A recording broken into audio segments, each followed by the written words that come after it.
বিশ্বকাপের পর আবারও মাঠে নামতে যাচ্ছে আর্জেন্টিনা। সেপ্টেম্বরে ফিফা উইন্ডোতে দুইটি শক্তিশালী প্রতিপক্ষের বিপক্ষে খেলবে লিওনেল স্কালোনির দল। চূড়ান্ত হয়েছে সময়সূচি। বিস্তারিত জানতে এই চ্যানেলটি সাবস্ক্রাইব করে সঙ্গেই থাকুন পুরো ভিডিওতে।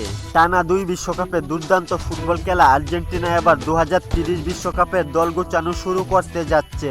সম্ভবত লিওনেল মেসি ছাড়াই 2030 বিশ্বকাপ খেলবে আর্জেন্টিনা। তাই এখন থেকেই নতুন কৌশলে আগাতে হবে তাদের, কারণ লিওনেল মেসির খেলাটা কারো কাছ থেকেই পাবে না আর্জেন্টিনা। বিশ্বকাপের পর অবশেষে নিশ্চিত হলো আর্জেন্টিনা জাতীয় দলের সেপ্টেম্বরে আন্তর্জাতিক উইন্ডোর 2টি প্রীতি ম্যাচ। বিশ্বকাপ শেষে আবারও মাঠের ফুটবলে নামতে যাচ্ছে লিওনেল স্কালোনির দল। প্রথম ম্যাচে 26শে সেপ্টেম্বর যুক্তরাষ্ট্রের লস অ্যাঞ্জেলেসে মুখোমুখি হবে মেক্সিকোর বিপক্ষে।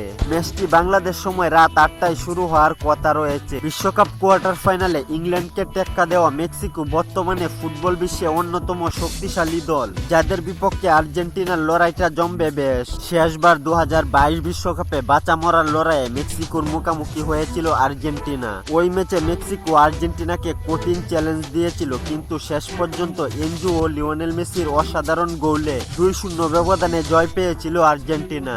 এরপর দ্বিতীয় ম্যাচে 30শে সেপ্টেম্বর যুক্তরাষ্ট্রের টেক্সাসে স্বাগতিক যুক্তরাষ্ট্রের বিপক্ষে খেলবে আর্জেন্টিনা। এই ম্যাচটিও বাংলাদেশ সময় রাত 8টায় অনুষ্ঠিত হওয়ার কথা। বিশ্বকাপের পর এই দুইটি ম্যাচকে সামনে রেখে লিওনেল স্কালোনি নতুন কিছু খেলোয়াড়কে সুযোগ দিতে যাচ্ছেন। একই সঙ্গে মেসিকে ঘিরেও থাকবে বাড়তি উত্তেজনা। ভিউয়ার্স, আপনার মতে মেক্সিকো নাকি যুক্তরাষ্ট্র, কোন দলের বিপক্ষে আর্জেন্টিনার ম্যাচটি বেশি কঠিন হবে? কমেন্ট করে জানিয়ে দিন আপনার মতামত। খেলাধুলার গুরুত্বপূর্ণ আপডেট পেতে আমাদের চ্যানেলটি সাবস্ক্রাইব করে সঙ্গেই থাকুন।